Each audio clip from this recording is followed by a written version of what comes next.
Hinatulang mamatay si Jesus. Didiretso ko na ho ito hanggang chapter 19 ng John. Pagkasabi nito, muling lumabas si Pilato at sinabi sa mga Hudyo, "Wala akong makitang kasalanan sa taong ito. Ngunit ayon sa inyong kaugalian, dapat akong magpalaya ng isang bilanggo kung araw ng Paskwa. Ibig ba ninyong palayain ko ang hari ng mga Hudyo?" "Hindi!" sigaw nila. "Huwag siya, kundi si Barabas." Si Barabas ay isang tulisan. Kaya't ipinakuha ni Pilato si Jesus at ipinahagupit. Ang mga kawal ay kumuha ng halaman matinik, ginawang korona, at ipinutong kay Jesus, at sinuutan siya ng balabal na purpura. Isa't isa'y lumapit sa kanya, at ang wika, "Mabuhay ang hari ng mga Hudyo!" At siya'y pinagsasampal. Lumabas uli si Pilato at sinabi sa kanila, "Iyaharap ko siya sa inyo upang malaman ninyo na wala akong makitang kasalanan niya." At inilabas si Jesus na may koronang tinik at balabal na purpura. Sinabi sa kanila ni Pilato, "Narito ang tao." Pagkakita sa kanya ng mga punong saserdote at ng mga bantay, sila'y sumigaw, "Ipako siya sa krus! Ipako sa krus!" Sinabi ni Pilato, "Kunin ninyo siya at kayo ang magpako sa kanya. Wala akong makitang kasalanan niya." Sumagot ang mga Hudyo, "Ayon sa aming kautusay, nararapat siyang mamatay sapagkat siya'y nagpapanggap na anak ng Diyos." Lalong natakot si Pilato nang marinig ang mga pananalitang ito. Muli siyang pumasok sa palasyo at tinanong si Jesus, "Taga-saan ka ba?" Subalit hindi tumugon si Jesus. "Ayaw mo bang makipag-usap sa akin?" ani Pilato. "Hindi mo ba alam na maaari kitang palayain o ipapako sa krus?" At sumagot si Jesus, "Kaya mo lamang magagawa yan ay sapagkat ipinagkaloob sa iyo ng Diyos ang kapangyarihang yan. Kaya mas mabigat ang kasalanan ng nagdala sa akin dito." Nang marinig ito ni Pilato, lalo niyang hinangad na palayain si Jesus. Ngunit nagsigawan ng mga tao, "Kapag pinalaya mo ang taong yan, hindi ka kaibigan ni Cesar. Sino mang nagpanggap na hari ay kalaban ng Cesar." Pagkarinig ni Pilato sa pangusap na ito, inilabas niya si Jesus at siya'y lumuklok sa hukuman sa dakong tinatawag na ang plataporma, Gabata sa wikang Ebreo. Araw noon ang paghahanda sa Paskwa at mag-iikalabindalawa na ng tanghali. Sinabi ni Pilato sa mga Hudyo, "Narito ang inyong hari." Sumigaw sila, "Patayin siya! Patayin! Ipako sa krus! Ipako ko ba sa krus ang inyong hari?" Tanong ni Pilato. Sumagot ang mga punong saserdote, "Wala kaming hari kung hindi ang Cesar." Kaya't si Jesus ay binigay sa kanila ni Pilato upang ipako sa krus. Yun ho, ang kabuuan ng chapter na akin hong kinuha sa hinatulang mamatay si Jesus. Dito ho nakita natin yung pagnanais ng taong bayan ng mga Hudyo na nadala sila ng kanilang mga narinig-rinig tungkol sa hari sapagkat nung panahon yun, natim sa isip ng mga tao, Kuya Joe, Kuya Bert, na ang hari yung Cesar. Yung Cesar. Kasi yung Cesar ang pinakapunong hari nung araw eh. At ang kasabihan nga ron ang utos ng hari hindi mababali. Kalimitan makakarinig ka ng ganyan eh. Utosi ka ng hari, hindi mababali. At yun ang kanilang hinangaan ng gusto ng mga tao. Kaya dito sa aking binasa na ito, makikita natin dito na iyong simula na ng pagpapahirap, atayin ang Panginoon na iyong kanyang mga aral pala ay mananatiling buhay sa puso, isip ng tao.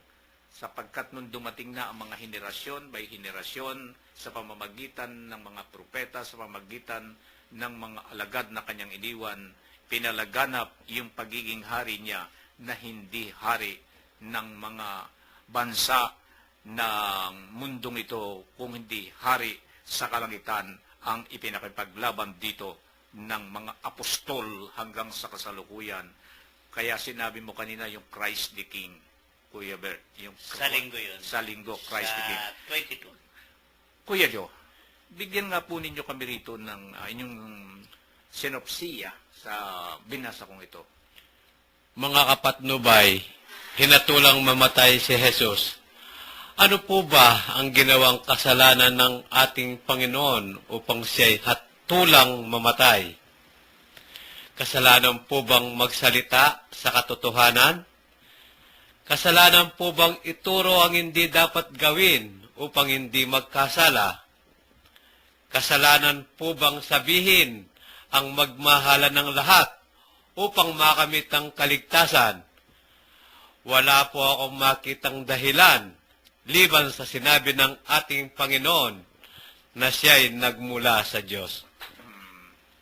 Talagang yung kay Kuya Joy ko tinitingnan ko talagang ay yung kanyang mga pagbibigay ng paliwanag dito sa aking binasa na ito. Walang makitang kasalanan na siya nanggaling sa Diyos, ipinababarito upang siya ay magturo ng katotohanan tungkol sa kaharian ng Diyos, Ama.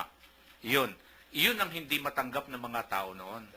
Yung ikaw bumabarito, sa panahon ngayon, Kuya Berte, kung meron lalabas na isang ganun dang kasi kalimitan ng isip ng tao ay nakapako dito sa mundo hindi nakaangat Kung meron talagang lalabas na ganun I myself, baka ako'y magduda rin. Ano ito hari, samantalang ang hari nasa Malacanang o nasa Sano samantalang ito'y lalabas dito na ito'y anak nito si ganito pagkatapos sasabihin hari.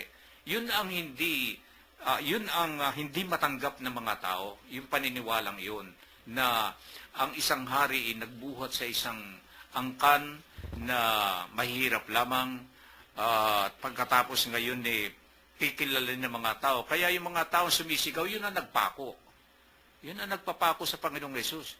Yung mga taong sumisigaw na ipako siya, yun ang mga ordinaryong tao. Sa ngayon, yun ding mga ordinaryong tao ng kaisipan ay nalalason, Kuya Bert, na hindi nakatatanggap ng katotohanan. Ang mundo, kung yung titingnan sa isang malaking screen, makikita mo yung galaw ng tao. At kung makikita mo sa isang screen na nakukuha yung nilalaman na mensahe ng utak ng isang tao, makikita rin natin kung ano ang nilalaman. Ngayon, dito sa ating ito, alin bang pinakadapat manaig sa tao? Yung ang isip ng tao ay nakapako sa Diyos na makapangyarihan o nakapako sa mundo? Ano pong masasabi nyo? Kung didiretsahin mo yung tanong mo, Kuya Min, isang ano lang dapat kung meron ka talagang sa Diyos mo ipako Pero ang karamihan nga, Kuya Min, ay makamundo No? Pero ang makikita natin dito, Kuya Min, ay yung sinuutan siya ng purpura na balabal. Tanda ng siya'y hari. Isang panunuya. No? At pagkatapos, kinoronahan siyang tinip.